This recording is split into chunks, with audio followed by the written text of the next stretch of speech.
Pai, e do Filho e do Espírito Santo. Amém. Caríssimos irmãos e irmãs, queridos irmãos também que nos acompanham através dessa transmissão, chegamos assim ao dia tão solene de Pentecostes, o dia da descida do Espírito Santo sobre os apóstolos.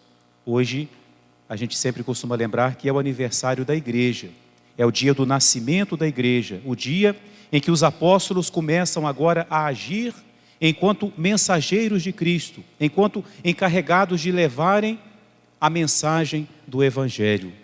Essa festa, meus irmãos, ela tem dois aspectos. Em primeiro lugar, ela recorda esse acontecimento, o dia de Pentecostes. Mas ela não é simplesmente uma recordação, porque o que aconteceu naquele dia é algo que continua sempre acontecendo. Então, em primeiro lugar, a festa de hoje nos recorda a descida do Espírito Santo sobre os apóstolos.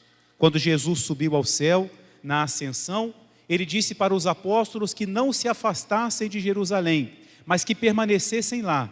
E os apóstolos obedeceram a Jesus, permaneceram 10 dias, reunidos, como diz a palavra de Deus, unânimes na oração, com Maria, a mãe de Jesus. Essa imagem aqui representa Nossa Senhora Rainha dos Apóstolos. E esse título de Nossa Senhora Rainha dos Apóstolos, exatamente lembra Nossa Senhora em torno dos 12 apóstolos, junto com os 12 apóstolos, enquanto espera a vinda do Espírito Santo.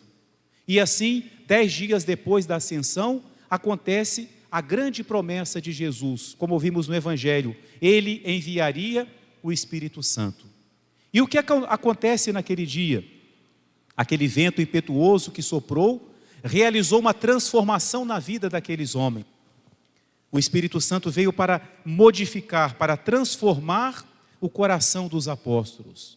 Aqueles homens que tinham muitos defeitos, como todo ser humano, não é? Um Pedro que era medroso, um Tomé que era teimoso, um João e um Tiago que eram rancorosos, vingativos, não é? Eles foram transformados pelo Espírito Santo. São Pedro, que teve medo dos soldados, teve medo dos empregados na paixão de Jesus e negou o seu mestre e fugiu. Agora ele abre o cenáculo e sai destemido para pregar o Evangelho. E a sua primeira pregação é uma pregação ousada, é uma pregação forte, com um forte convite à conversão. São Pedro diz para o povo que estava ali: vocês crucificaram a Jesus, mas Deus o ressuscitou. E vocês devem se arrepender e crer em Jesus Cristo. Diante daquela força, que não era agora a força de Pedro, mas era a força do Espírito Santo que agia através dele, uma grande multidão naquele mesmo dia abraçou a fé. Ali nascia a igreja. Ali começava a missão da igreja de anunciar o Evangelho, de anunciar Jesus Cristo, de levar a mensagem da salvação para toda a humanidade. Ali aconteceu um milagre, não é? Os apóstolos pregavam. Bom, aconteceram muitos milagres, mas destaquemos esse agora. Os apóstolos pregavam e falavam em várias línguas.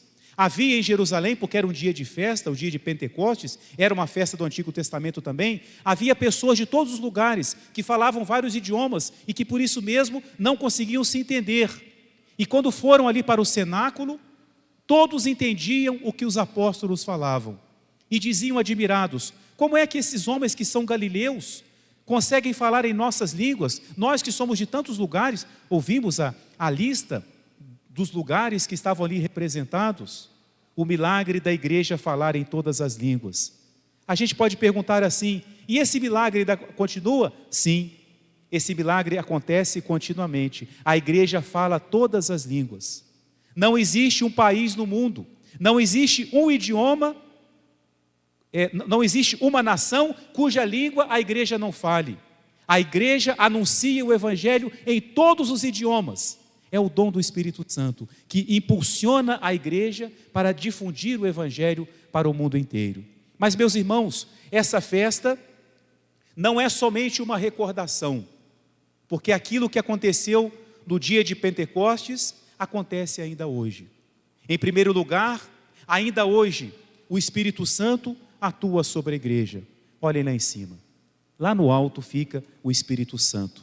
Porque o que acontece no altar, o mistério da fé que aqui se realiza, o mistério da nossa redenção, acontece por força, por obra do Espírito Santo.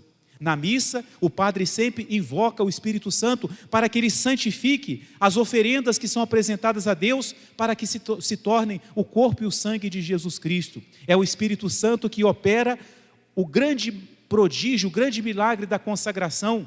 É o Espírito Santo agindo na igreja.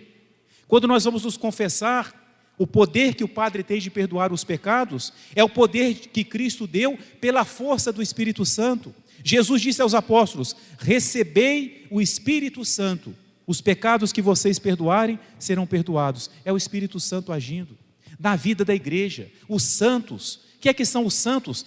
É a ação do Espírito Santo numa alma, é o Espírito Santo transformando os corações.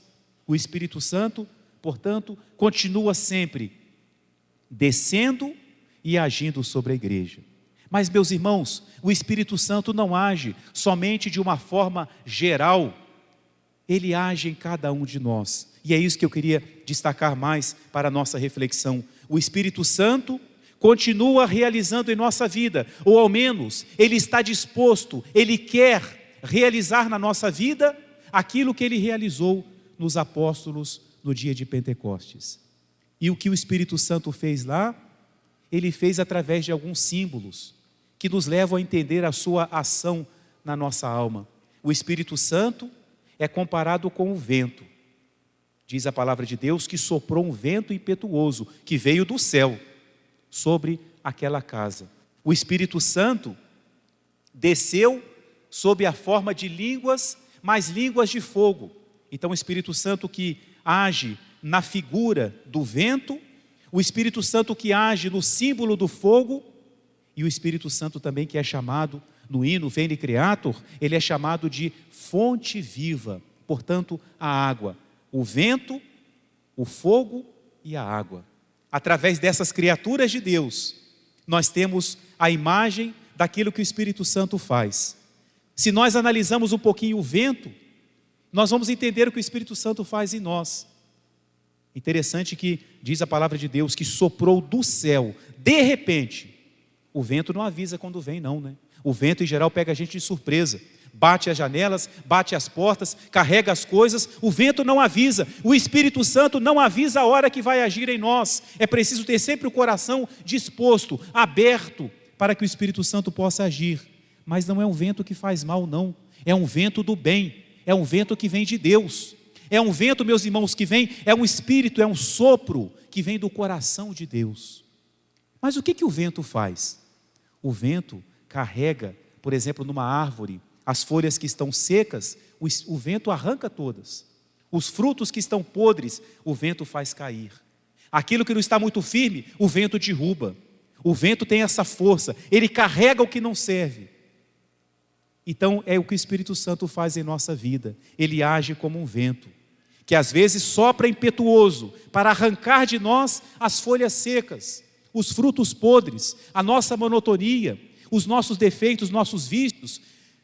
Por isso que quando o Espírito Santo age em nós, a gente sofre, porque ele está arrancando aquilo que não presta. E isso não acontece sem algum sofrimento, porque muitas vezes estamos apegados a essas coisas. Hoje, devemos pedir a Deus a coragem de pedir ao Espírito Santo: Espírito divino, sopro divino, sopra sobre mim, arranca de mim as folhas secas, arranca de mim os frutos podres, arranca de mim tudo aquilo que não está de acordo com a vontade de Deus. Não tenhamos medo, meus irmãos, da ação do Espírito Santo. Ele não vai tirar de nós aquilo que é bom para nós, ele não vai nos prejudicar, ele vai nos purificar, vai nos podar. Então é o vento que sopra impetuoso. Às vezes também é uma brisa suave, não é? Uma aragem que traz o frescor, que traz a calma. Às vezes o nosso espírito está muito agitado e o Espírito Santo vai soprar como uma brisa suave. Jesus falou agora no Evangelho: eu vos dou a paz. É um sopro de paz que o Espírito Santo também traz e que nós tanto precisamos em nossa vida. Então, em primeiro lugar, o vento, depois o fogo. O Espírito Santo desceu na aparência de línguas de fogo. O fogo, meus irmãos, tem tantas propriedades. O fogo ilumina, o fogo aquece, não é? E o fogo purifica, entre muitas outras coisas. O fogo ilumina.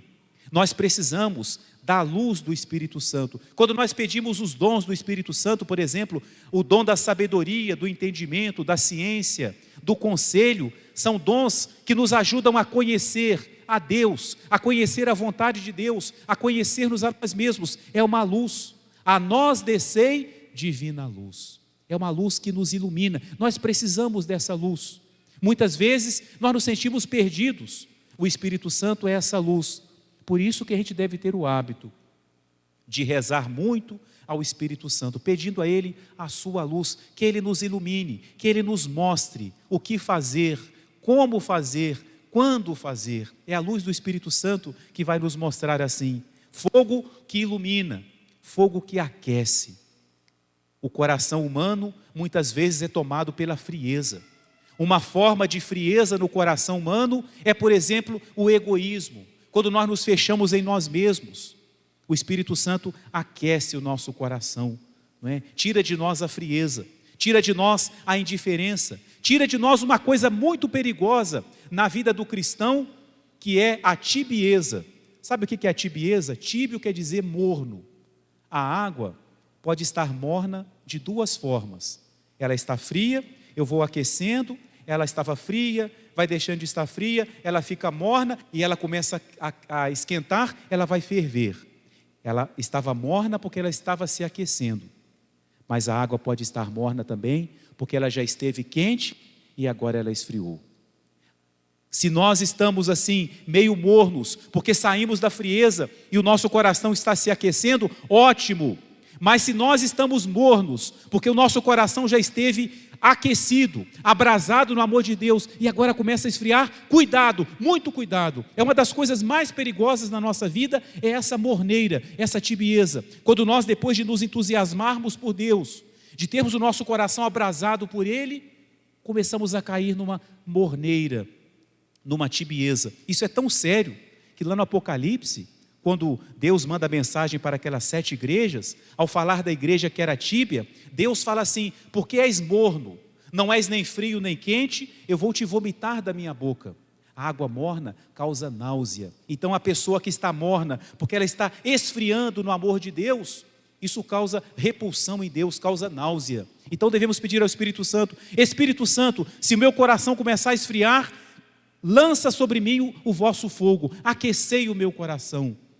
Para que o nosso coração não se esfrie no gelo desse mundo, no gelo do egoísmo, da indiferença, mas que na fornalha do amor de Deus, o nosso coração possa sempre mais se aquecer. Fogo que aquece. Precisamos ter o nosso coração aquecido. E quando a gente junta, meus irmãos, o efeito do vento com o fogo, aí o Espírito Santo faz uma transformação em nossa vida, não é? A pessoa bota um foguinho aqui, não, vou queimar só esse matinho, daí a pouquinho sopra um vento, vira um incêndio. Quando é algo criminoso, não se pode elogiar, mas agora, enquanto figura, o Espírito Santo faz isso. Ele sopra, ele é o fogo e ao mesmo tempo ele é o vento que sopra e alastra esse fogo, o fogo do amor de Deus. Devemos pedir então a Ele que aqueça o nosso coração. Finalmente, o fogo purifica. O fogo purifica, o fogo queima aquilo que não presta. Se nós jogamos, por exemplo, uma lenha verde no fogo, o fogo vai agindo naquela lenha, vai queimando, vai tirando a umidade, vai transformando até que se transforme em brasa. É o fogo que purifica, é o fogo que destrói tudo aquilo que parece que não combina com Ele. O Espírito Santo faz isso em nós, Ele nos queima. Ele nos purifica. E isso, meus irmãos, isso dói, isso causa sofrimento. A gente reza: Espírito Santo, desce sobre mim, lança em mim o teu fogo. Aí Ele joga o fogo em nós. Aí começa a aparecer sofrimento, as incompreensões, as dificuldades. Aí a pessoa fala: Deus me abandonou. Não, Ele não te abandonou, Ele está agindo no seu coração, Ele está te purificando. Deixa que Ele age em seu coração. Ele está purificando. Se eu quero ser como o coração dele, Ele tem que queimar aquilo que não é dele. Ele tem que tirar de mim aquilo que não combina com Ele. É o vento que arranca. É o fogo que purifica, o fogo que queima.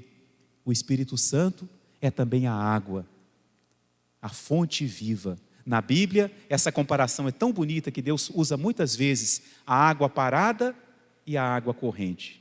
Água parada é água de poço, água de cacimba, água de açude. Açude é um lugar que a pessoa pega até doença de pele, porque a água fica parada ali dentro. A água corrente não, é a água viva, é a água que corre, ela não para, ela está em movimento, ela é símbolo da vida, ela não para, ela não sossega, ela vai em direção ao mar, ela não quer parar, e ela carrega aquilo que ela acha pela frente. Assim o Espírito Santo é água viva. Ele quer agir em nós, Ele quer agir assim em nós. Ele não quer que nós sejamos água parada, água estagnada, água podre que cria lodo. Não, água viva, cheia da vitalidade de Deus, que são as virtudes que nós devemos praticar. E é interessante, a água, ela é uma só, mas ela realiza vários tipos de efeitos. A água faz, por exemplo, uma árvore dar o seu fruto. A macieira vai dar maçã, a laranjeira vai dar laranja, mas é a mesma água que faz isso. A água faz a flor desabrochar, a água mata a nossa sede, a água limpa, a água lava. Olha quantos efeitos da mesma água. É assim que o Espírito Santo age em nós. Ele é um só, mas nós somos diferentes. E Ele vai agir no coração de cada um de nós. Ele nos conhece, Ele sabe o que nós precisamos. E Ele vai nos alcançar essa graça, porque Ele é essa fonte de água viva.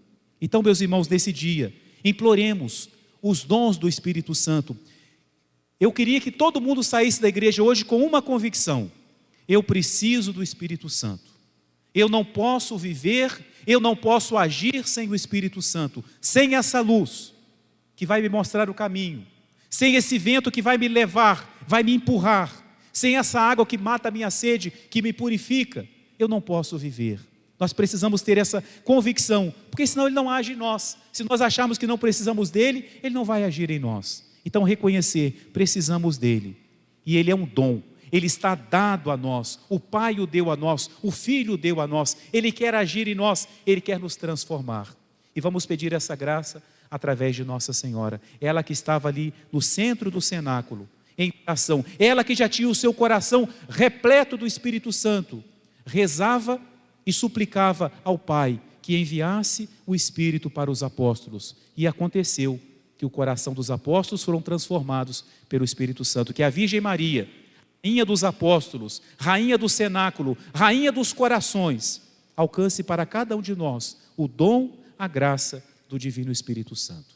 Em nome do Pai, e do Filho e do Espírito Santo. Amém.